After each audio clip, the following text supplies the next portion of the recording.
எல்லோரும் எப்படி இருக்கீங்க? நல்லா இருக்கீங்களா? எங்கள் அம்மா வைக்கிற ஸ்பெஷலான பரிக்கல் பருப்பானம் தாங்க இது. அது எப்படி செய்யறதுன்னு சொல்லிட்டு தான் காமிக்கிறேன். நீங்களும் பார்த்து கற்றுக்கங்க.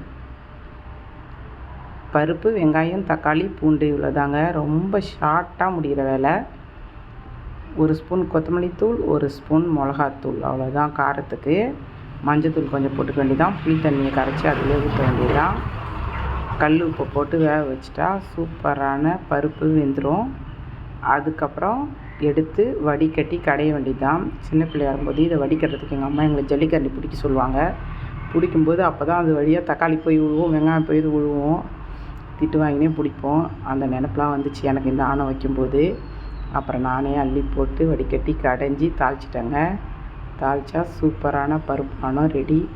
என் பையன் சொன்னான், தண்ணியாக இருந்தாலும் சூப்பராக இருக்குமா, டேஸ்ட்டாக இருக்குமா ஆணம் அப்படின்னு சொன்னான். இந்த மாதிரி ஆணை தான் வைப்பாங்க எங்கள் அம்மா அப்படின்னு சொல்லிட்டு சொன்னேன் நான்.